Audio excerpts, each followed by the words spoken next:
femenina de 37 años que inicialmente fue atendida en el FUCAM de manera preliminar. La paciente, bueno, fue diagnosticada con una mutación del TP53, que es concurrente con Li-Fraumeni, la enfermedad de Li-Fraumeni. Bueno, como antecedentes, la paciente tiene 37 años, es originaria y residente de Hidalgo, es casada, es católica y actualmente está desempleada. Tiene el bachillerato completo. Como antecedentes de importancia, ella tuvo un evento obstétrico durante el cual le hicieron una transfusión. Él no sabe exactamente la causa de la transfusión, pero no refiere ninguna reacción alérgica. Por otro lado, también antecedente de una salpingoforectomía izquierda, secundario a un absceso ovárico roto. Y le han hecho una cesárea en condiciones. También desconoce la causa por la cual le propusieron la primera cesárea.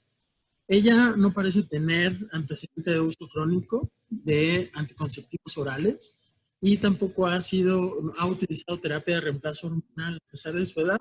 Su fecha de última menstruación fue el 8 de mayo del 2019. Ella tiene 2 hijas, fueron embarazos autóxicos aparentemente, pero seguimos sin conocer la causa de las cesáreas. Su primera menstruación fue a los 13 años y la edad del primer embarazo fue a los 19 años, mientras que la edad del último embarazo fue a los 23 años, sin estar relacionada el padecimiento actual con el cáncer de mama. ¿Me escuchan? Creo que sí, ¿verdad? Sí. No sé en dónde me quedé, dónde fue lo último que me escucharon, doctor. En los antecedentes, que le habían hecho 2 cesáreas. Es correcto. Y ya tuvo 2 cesáreas. Déjeme regreso. Y bueno, no exactamente la causa, pero sabemos que la enfermedad... ¿Perdón? ¿Puedes compartir la pantalla? Ah, claro.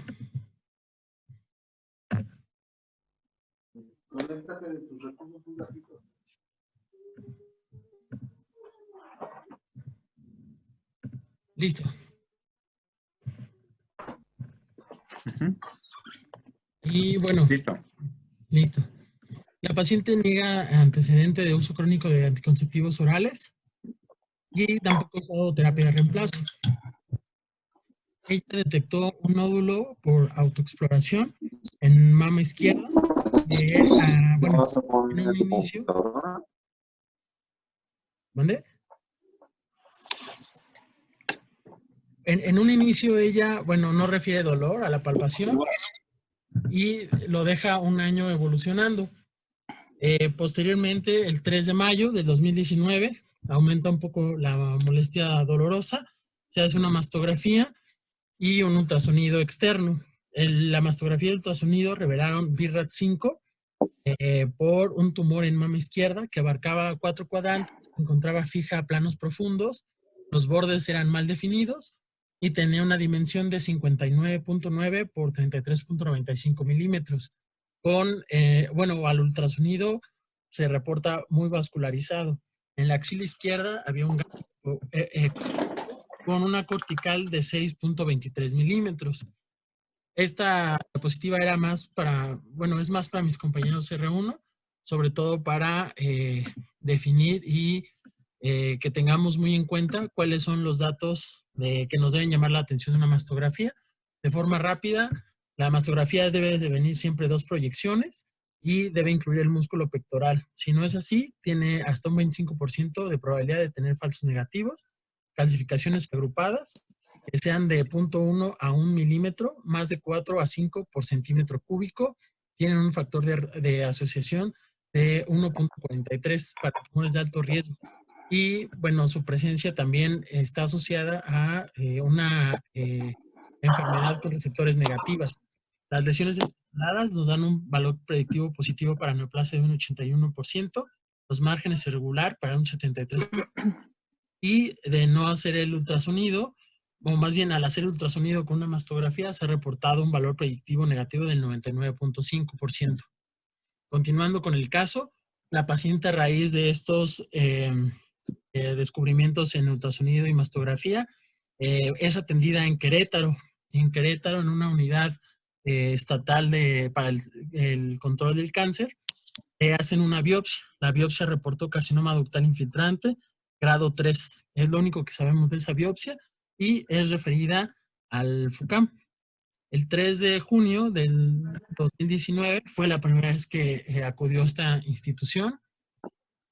Y bueno, tenemos como antecedente, gracias a la doctora, la primera exploración física tuvo la paciente, que reportan mama izquierda con un nódulo clínicamente de 8 por 7 centímetros.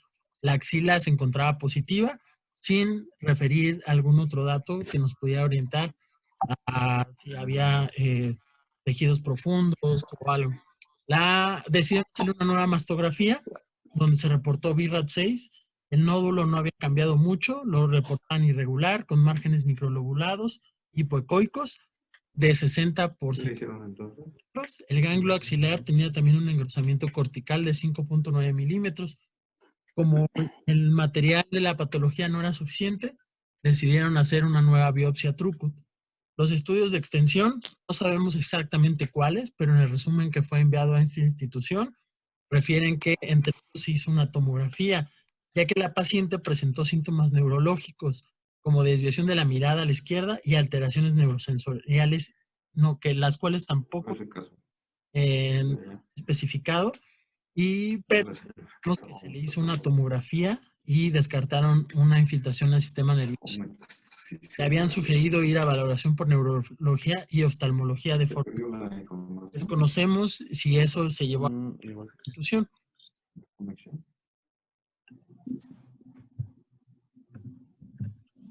Como parte del abordaje, el 2 de julio del 2019, en el FUCAM se hizo una unidad funcional donde se determinó que la etapa clínica correspondía con un T3N1M0, una etapa clínica 3A, y sugirieron lo siguiente.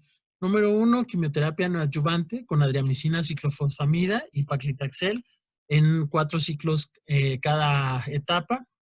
Acudir a consejería genética, mastectomía radical modificada, la cual hicieron el 26 de diciembre del 2019, aparentemente sin complicaciones, y donde refieren 3 ganglios centinelas negativas. En un momento más voy a mostrar el resultado de histopatología. Y como número 4, decidieron iniciarle tamoxifeno el 17 de enero. Para finalizar, se propuso radioterapia externa, 40 grays en 15 fracciones, a la pared torácica y regiones ganglionares. La etapa patológica posterior a la respuesta de la quimioterapia no adyuvante, ellos la refirieron como un T1B N0, M0. Adicionalmente a esta valoración genética, bueno, le hicieron la determinación de un análisis de riesgo de cáncer hereditario que evaluó 30 genes donde se encontró la variante patogénica en el gen TP53. Es una reportada como 1024C y bueno, es una variante patogénica donde se cambia el nucleótido en el exón 10 del TP53. Se crea una señal de paro en la traducción del ADN y se descubre el producto final. Sin embargo, sabemos que el 90%, y no sé si me equivoco aquí, doctora, pero lo que estuve investigando es que hasta el 90% se trata de que esta mutación sea una proteína. No sabemos exactamente cuál es la función de esa proteína, pero sabemos que afecta la señal de paro del TP53. Y esto es importante también, ya que ella, bueno, tiene 2 hijas y esto es heredado y tienen la descendencia un 50% de probabilidad de que estos estén positivos. Si alguna de ellas no tuviera el gen mutado, ya no proseguiría con la descendencia. No es una enfermedad que salte generaciones. Nosotros la vimos el de marzo de este año. A falta de recursos en el FUCAM, la enviaron aquí para valoración de radioterapia. Como análisis, bueno, a la exploración física ya había ausencia quirúrgica de mama izquierda, la cicatriz estaba bien consolidada, no había tumores en tórax izquierdo y no había lesiones palpables en la región axilar. La mama derecha y el resto de las zonas estaban bastante bien. Y el 31 la vimos en radioterapia, donde se propuso radioterapia a pared torácica izquierda y áreas ganglionares por su etapa clínica inicial, pero por la variante TP53 decidimos hacer esta reunión. Había preparado un análisis para mis compañeros R1, sobre todo para no perder de vista la etapificación del cáncer de mama. Contamos con la exploración física inicial del FUCAM, que nos reportó un nódulo de 8 por 7 centímetros, que correspondería a un tumor de más de 5 milímetros, por lo tanto un T3 clínico, pero también tenemos datos que concuerdan con esta etapa del tumor. Como la primera mastografía y la segunda mastografía, podemos ver que no varía mucho el tamaño, lo reportan en 6 centímetros y el ganglio está positivo en ambas, con un tamaño muy similar, lo que de inicialmente le correspondería, según la AJCC en su octava edición, un T3 clínico y un N1 clínico, una etapa clínica 3A. Y bueno, este es el resumen de las histologías a lo largo de la evolución de la paciente. Tenemos como primero la biopsia en Querétaro, que reportó un carcinoma ductal infiltrante grado 3, sin otros no contamos con otros datos. La biopsia en el FUCAM se reportó con la misma estirpe, o el mismo grado, un SBR de 8, y ahí tenemos los receptores de estrógeno y progesterona positivos. El HER2 es negativo, pero el Ki67 es de 80%. Parece, si no me equivoco, un luminal B. Tiene en la biopsia que le hicimos en el INCAN, tiene un carcinoma ductal infiltrante. Bueno, más bien es la revisión de laminillas, perdón. Se concuerda con el SBR8, tiene desmoplasia escasa, infiltrado linfocitario del 10% y no se reportó una invasión a nivel vascular, linfático o neurológico. Y la revisión de la mastectomía izquierda en el FUCAM reportó y concuerda con la estirpe ductal infiltrante sin patrón específico. El tumor, después de la neoadjuvancia, quedó en 3 centímetros y los márgenes quedaron a 5 centímetros del borde.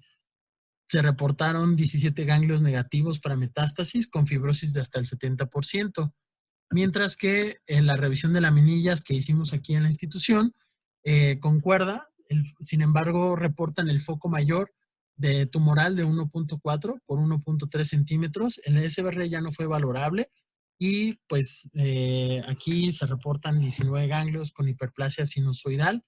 No hay evidencia de neoplasia y se reporta también que es multifocal asociado a proceso inflamatorio jantugromaloso con fibrosis.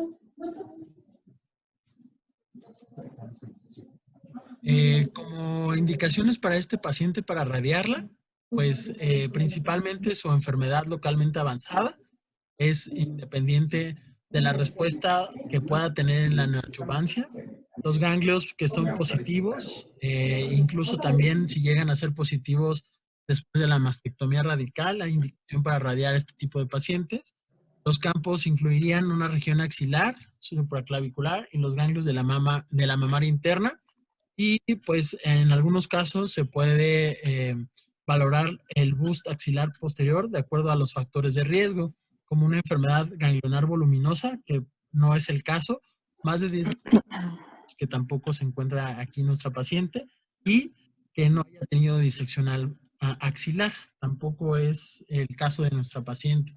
La dosis regularmente son 50 grays en 25 fracciones.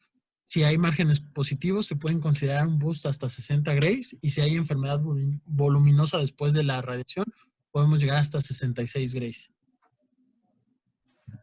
Y bueno, el riesgo para esta paciente de recurrencia después de la mastectomía es de un 15.5%. Es, la verdad, un poquito alto.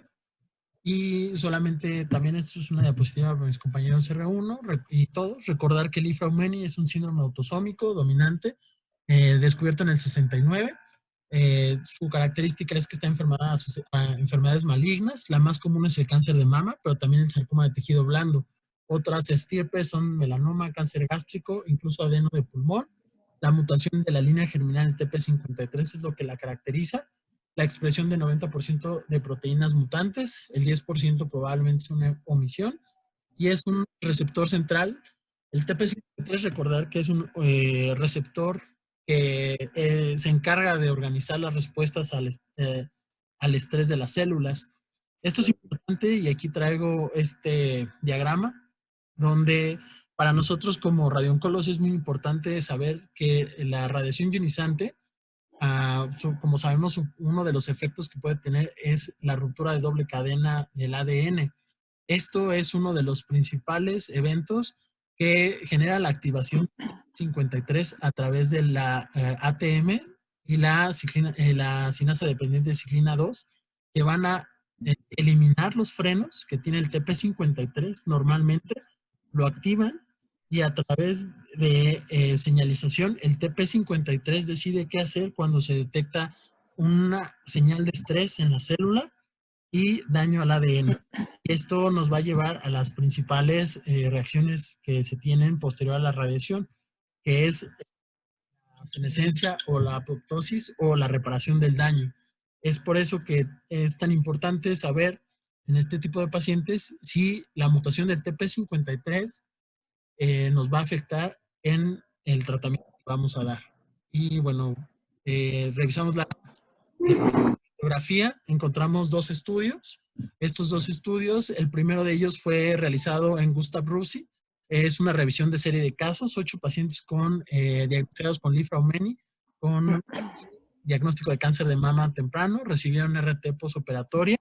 3 de ellos sometieron a cirugías conservadoras y 5 de ellos a mastectomías radicales, de los cuales solo 3 recibieron radioterapia. Esto, la media de seguimiento fue de 6 años. La histología más común fue el ductal invasor, en 5 de 8.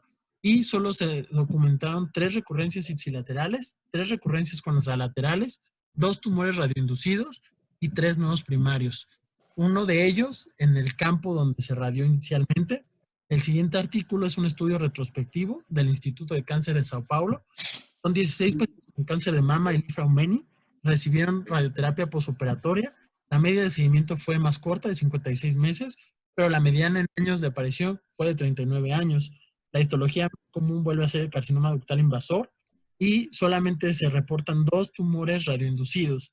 Las conclusiones de estos 2 estudios, y es también de las cosas por las que nos trae aquí, es la revisión y discusión entre pares como conclusión del primer estudio, que se difiera la RT en caso de que el riesgo y el beneficio sea dudoso para las pacientes, y ellos recomiendan incluso mastectomía bilateral profiláctica. Y en el segundo estudio confirman alto riesgo de tumores radioinducidos, aunque solo se reportaron 2, y ellos también aconsejan diferir el uso de RT si es que es posible, siempre y cuando se discuta el riesgo y el beneficio. Y bueno,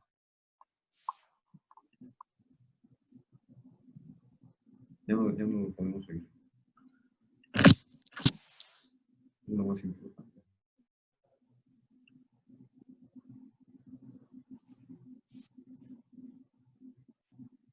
y no sé si tengan algún comentario. Bueno, yo quiero comentar algo. Soy la doctora Vidal de genética. Esta paciente inicialmente fue valorada por el servicio de genética por la edad a la que se le hizo el diagnóstico, que fue menos de 40 años. En esta paciente no tenemos ningún antecedente por rama paterna y bueno, al tener menos de 40 años y no tener ningún antecedente por rama paterna, fue la indicación para hacerle el panel molecular. Por la rama materna tiene 7 medios hermanos, todos sanos, sobrinos sanos. La mamá tiene 77 años y es sana. Entonces, básicamente fue por ignorar todos los antecedentes por rama paterna y la edad, ¿no?, de la paciente. Realmente, justo por la edad, era más probable que fuera un BRCA que un TP53, pero bueno, finalmente se reportó este TP53, que lo que nos da es una proteína trunca, ya que la alteración está en el exón 10, y ahí da un codón de paro prematuro. Esto hasta el momento no se tiene como una correlación entre el fenotipo y el genotipo, es decir, no tenemos una relación que nos diga que al tener esta alteración en este exón particular, tenga mayor o menor riesgo de tener otros primarios. En general, estos pacientes tienen riesgo hasta el 40% de desarrollar segundos primarios en algún momento de su vida. Y pues básicamente los primarios que desarrollan estos pacientes son sistema nervioso central, sarcomas, que es como de lo más frecuente, linfomas, leucemias. Y cuando tenemos pacientes que se han sometido a radioterapia, sí, lo más frecuente que se ha reportado también son sarcomas en los sitios donde se ha dado la radioterapia. Ambos artículos que ustedes mencionan, también yo los revisé, y sí dicen que pues es importante que se comenten este tipo de casos y saber si va a ser mayor el beneficio que van a recibir al darle el tratamiento. En el estudio de Brasil, el porcentaje que ellos recibieron o que tienen de tumores radioinducidos es del 16%. Entonces, habría que tomar en cuenta el riesgo que la paciente tiene de desarrollar o de tener una reactivación de este tumor porque tuvo este tumor residual en la patología, contra recibir este tipo de tratamiento, la radioterapia, y pues justo 16% de un tumor radioinducido. Esto no sería tan a corto plazo, afortunadamente refieren ellos que pues lo que más han visto es que es aproximadamente a los 4 años de haber recibido la radioterapia, pero pues bueno, yo creo que es algo que sí debe involucrar también a la paciente, como pues exponerle justo qué beneficios tiene darle la radioterapia contra estos tumores radioinducidos que puede llegar a tener. ¿Cuál es su opinión, doctor Gamboa? Bueno, quisiera saber cuáles son los sarcomas más frecuentes en la recaída. Están reportados, anteriormente se reportaba histiocytoma fibroso maligno, que ahorita ya no existe ese término, y angiosarcoma principalmente cuando se ha tratado pared torácica en pacientes con mama. Fue lo que yo revisé, doctor. Sí, gracias. Lo que yo veo es que hay muy pocos, porque los casos reportados son muy pocos. Entonces, de entrada creo que no se pueden sacar conclusiones válidas con una experiencia tan pequeña. Sin embargo, la paciente tiene un tumor localmente muy avanzado y además tiene un factor de riesgo de recaída importante que casi no se toma en consideración. Es un KI 67 del 80%. Así es. Entonces, estoy totalmente de acuerdo en que se debe de platicar con la paciente, porque el riesgo de sarcoma no desaparece, pero el riesgo más importante que la paciente tiene y que pone en riesgo su salud de manera más pronta es la recaída del cáncer de mama. Por otra parte, no vi si tenía invasión linfática, no me percaté. No la había, doctor. Perineural, linfática y vascular negativas. El único factor de riesgo que yo también analicé es el KI 67 del 80%. Eso es lo único que a mí me prende los focos rojos. Bien. Sin embargo, lo que podríamos hacer sería, dependiendo del nivel cultural y de comprensión de la persona que yo no tuve el gusto de verla en consulta, pues tendría que ser sometida en caso de dejarla a nada de radioterapia, a un seguimiento muy estrecho por parte no solo del Departamento de Tumores Mamarios, sino también de nosotros mismos, para que en caso de que observáramos la mínima, pues, aparición de una lesión de recaída, la mínima sospecha, creo que sí procedería. Pero también hay otro factor que puede beneficiar a la señora, que es que tiene la oportunidad de que se le haga un control a base estrecho. Y aparte el control hormonal, porque me pareció ver que eran receptores hormonales positivos. Exacto. Así es. Creo que podría dejarse, pero no se puede descartar al 100 la opción de la radioterapia por el factor del KI 67, que es muy alto. Eso indica una proliferación, como todos sabemos, muy activa y un gran riesgo de recaída local. además el T3, pues tampoco es tan sencillo como digamos que no va a recaer. Creo que sí, lo que se podría recomendar es un seguimiento muy estrecho, tanto por parte de radio como oncomédica, obviamente le va a hacer su tratamiento hormonal, pero nosotros también tenemos corresponsabilidad en el seguimiento y en el tratamiento de esta paciente para que evolucione de la mejor forma posible. Porque igual y recae en 1 año, en 2, 3 años, o igual y recae en 6 meses. Y entonces habría claro de la radioterapia en el momento preciso. Porque de todas formas, si tenemos la opción a largo plazo de un segundo primario radioinducido, porque también falta la información, no he leído los artículos, ¿a qué plazo fue que se produjo los dos, en el caso brasileño, las 2 recaídas con sarcomas? Porque a veces lo que vemos en un paciente que no tiene este síndrome genético es que se producen sarcomas radioinducidos independientemente de que lo tengan o no, pero muchos años después de la radioterapia. A mí me gustaría saber si en la literatura existe más información acerca de la temporalidad de la recaída en estos pacientes con linfoma.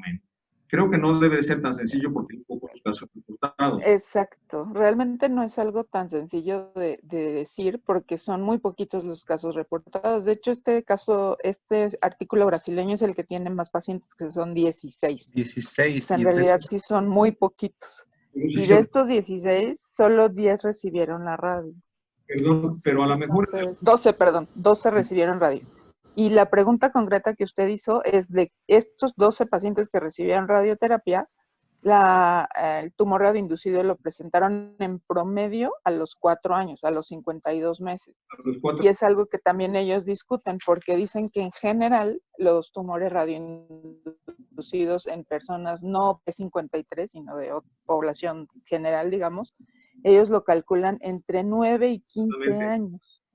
Entonces, pues sí es un periodo más corto. Entonces, el compromiso sería sí hacer un seguimiento muy estrecho por parte de todo el equipo de tumores de mama, incluyendo no solamente los cirujanos y los oncólogos médicos, que habitualmente son quienes llevan este seguimiento, sino también por parte de nosotros, con un compromiso entendido de la paciente, porque de hecho, si la enferma es una enferma que viene de muy lejos y se le complica estar viniendo periódicamente, no sé, cada 2, 3 meses, pues todos esos detalles son los que se tienen que evaluar para tomar una decisión. Y finalmente lo que ella también sienta. ¿Qué edad tiene? 37 años. 37. Joven, y me parece que ya tiene hijos, ¿no? Sí, 3 hijos. Tiene 2 hijas. Tiene 2 hijas. Uh-huh. Bueno, pues entonces el compromiso todavía es más grande porque normalmente las señoras lo que piensan es, ¿no? Entonces, yo creo que si se platica con ellas de todos sus puntos de vista y se le compromete y se le hace entender su situación, que es muy peculiar, creo que podemos llevarla de una buena manera sin utilizar la radioterapia hoy. Pero no la podemos utilizar porque esta paciente tiene un gran riesgo de recaída local. Opino lo mismo, doctor. Para consolidarla con radiación es el KI 67 que tiene. De ahí en fuera, los demás creo que no justificarían tanto el empleo de la radioterapia. Pero en esta paciente en particular, los 2 factores de peso para no dar radioterapia desde mi punto de vista que analicé es, una, tiene un 40%, que es un riesgo muy alto de desarrollar otro tumor, no solamente en mama, sino en alguna otra parte de su economía. Y el otro factor es potenciar este riesgo con radiación. Entonces, creo que estos 2 factores contra uno, a mí me dirigen hacia una vigilancia estrecha si la paciente está de acuerdo. Exactamente, sí, pero en realidad la cuestión de los segundos primarios es independiente de la radio, sí. El síndrome.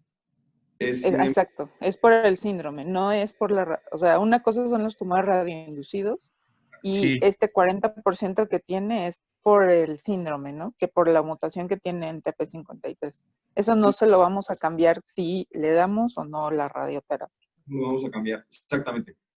Ese no se cambia. De la persona. Yo creo que si la señora se le compromete a un seguimiento estrecho y se le hace entender que va a necesitar la radioterapia, sí o sí, eventualmente, estaríamos tomando una muy buena decisión. O sea, no espantarla a que no debes de recibir radio, porque si recibes radio te va a dar cáncer peor que el que tienes. Simplemente explicarle que es más prudente observar tu evolución clínica de manera muy estrecha y es que recae, pues ya no hay ninguna otra situación, tenemos que irradiar. De esa serie de casos del estudio brasileño, de las 12 pacientes que recibieron radioterapia, una recayó sistémica. Y de las 4 que no recibieron radioterapia, 2 recayó locorregionalmente. No recibieron Entonces, No, de esas 4 no recibieron. y recayeron. ajá, Es algo que recayeron 2. Sí, igual esa cifra a mí también me llamó mucho la atención.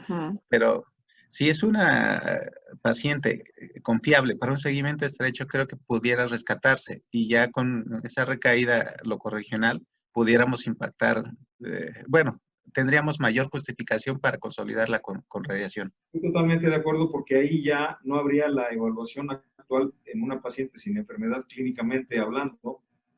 Tenemos una duda de que realmente la vaya a necesitar hoy o mañana o pasado mañana. Pero eventualmente la va a necesitar. Y así es. El recae sistémico de mama, pues querrá decir que el control hormonal no sirvió, y si de todas maneras va a recaer con un tumor en otro lado, otro primario, no podremos atribuírselo a la radioterapia. No. Porque no podemos dejarla sin nada. Tenemos que seguirla estrechamente para garantizar hasta donde sea nuestra posibilidad que esta paciente no se quede huérfana de nada, porque de lo contrario podría también ser huérfana. Si están de acuerdo, para conclusión, específicamente individualizando el caso con la paciente, creo que valdría la pena, si están de acuerdo, igual constatar todo esto en el expediente, una nota, donde a cambio de consolidar con radiación sugerimos una vigilancia estrecha, salvo que la paciente no pueda, como usted lo explicó, doctor Gamboa, pues ofrecerle el tratamiento en primera instancia. Pero si la paciente accede a una vigilancia estrecha, creo que sería muy importante y de mucha enseñanza para nosotros llevar este seguimiento. Sería mi conclusión. Tengo una pregunta técnica. Ella es paciente RAT, paciente del FUCAM que la enviaron para recibir radiación. ¿En dónde se llevaría el seguimiento? ¿Tiene que ser aquí? En radioterapia. Pero es RAT, no es nuestra, vamos. Es de las pacientes. No, es paciente que solo se envió a radioterapia. Tendríamos que abrirle un expediente institucional porque de lo contrario no podemos comprometernos. Ajá. Exactamente. Además, no somos maquiladores nada más de lo que otros nos dicen, creo yo, ¿verdad? ¿Está de acuerdo, doctor Maldonado?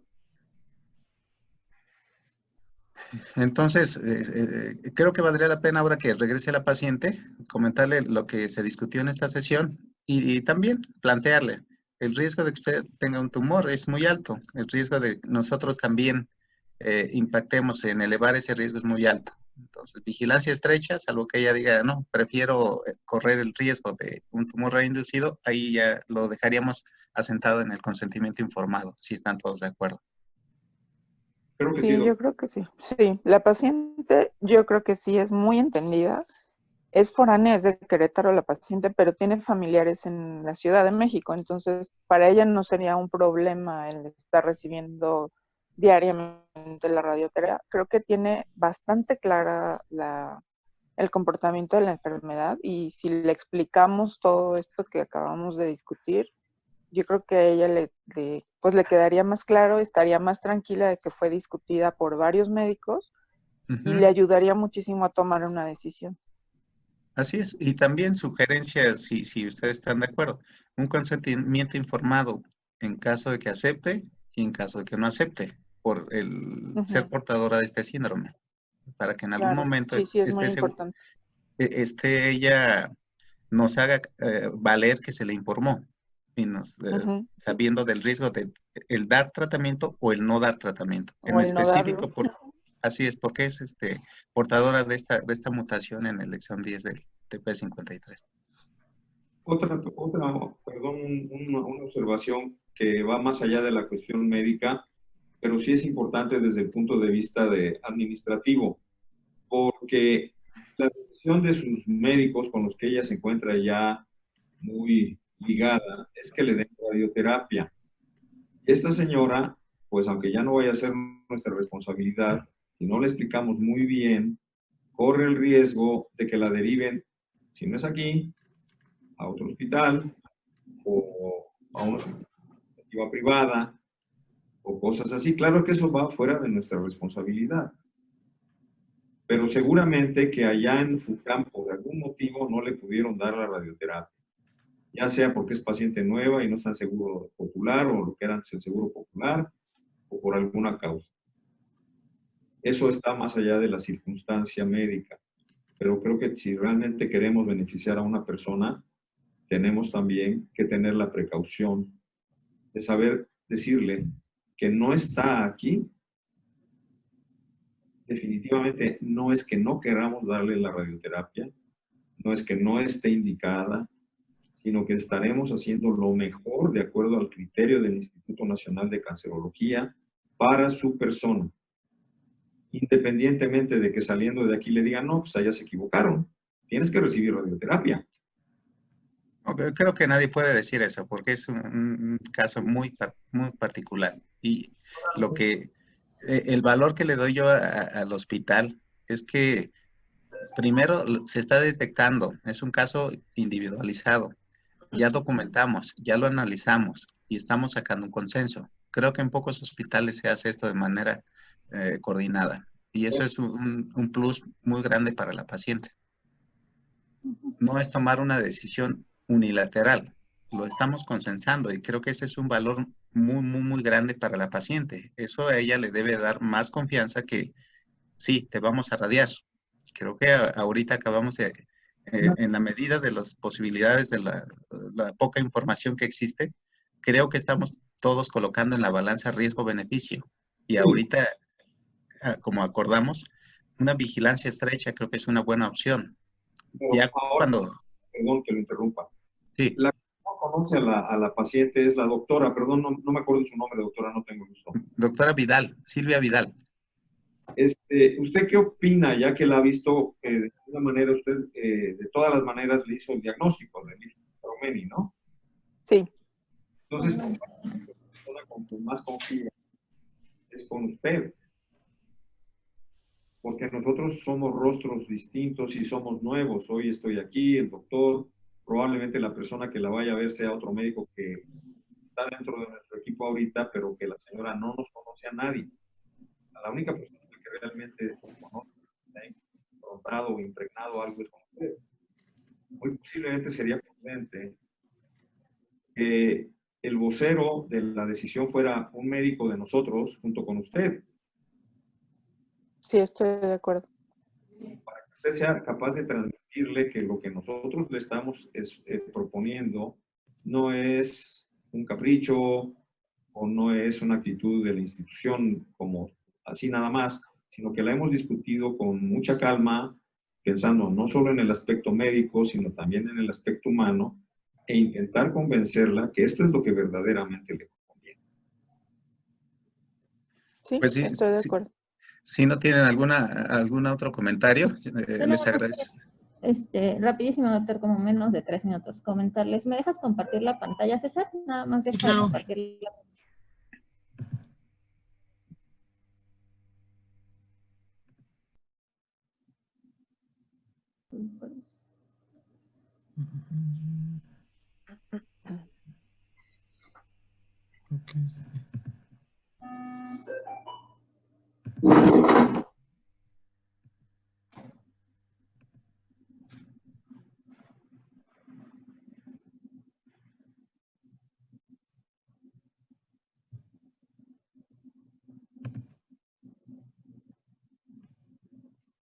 Uno era pues, que cuando se platique directamente con la paciente se le explique pues el riesgo. Como vimos, básicamente ella sería un N1 que fue clínico porque aparentemente en patología no tenemos confirmación, o al menos de lo que se presentó no había, tanto del riesgo que hubiera de recurrencia locorregional, para dejarlo claro, ¿no? O sea, al final la mortalidad por cáncer no va...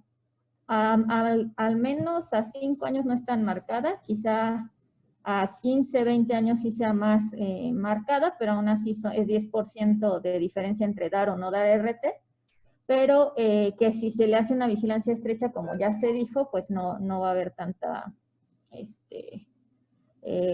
pues riesgo, ¿no? Sé que sería el principal compromiso, pero pues sí comentarle, a lo mejor, por lo que veo la paciente entiende muy bien, entonces a lo mejor explicarle específicamente con cifras.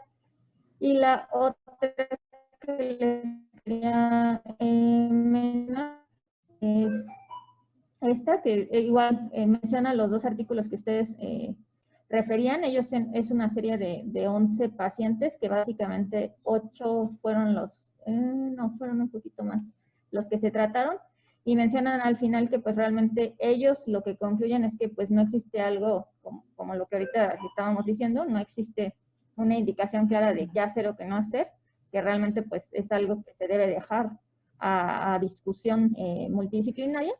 Y que pues básicamente ellos lo que recalcan es que los pacientes con ganglios positivos, pues el beneficio, al menos ella no es N2 o no es N3 y también tuvo una respuesta patológica completa, pero que en aquellos principalmente que tuvieran todavía en la disección positivos, pues serían los que se beneficiarían más, que en este caso pues no sería tanto el caso, ¿no?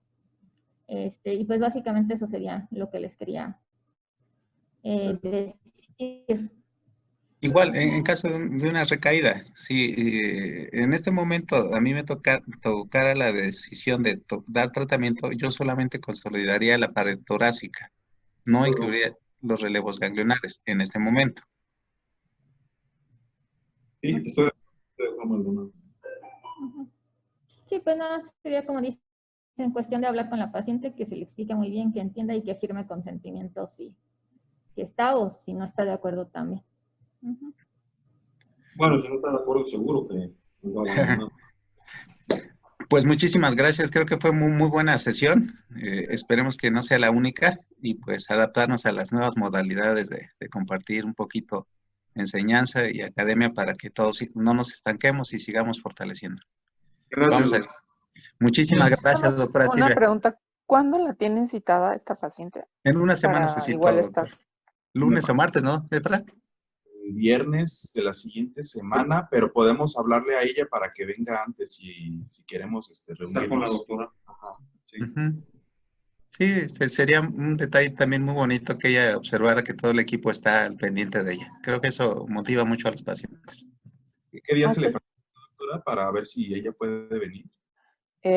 Pues si se puede, el lunes me toca ir a mí a cubrir ahí el servicio, si se pudiera el lunes. Nos ponemos de acuerdo con la paciente y si es así le Sí, compartimos WhatsApp, doctor. y si no igual, pues digo, ella es foránea, también hay que tener en cuenta eso. No sé ahorita cómo estén los transportes para que ella pueda viajar por la misma contingencia, y pues igual me adaptaría como ella pudiera venir, sin problema. Perfecto, doctora, le confirmamos. Ok, muchas gracias a todos. Gracias. Hasta luego. Buen día. Gracias, hasta Buen luego. día. Hasta luego.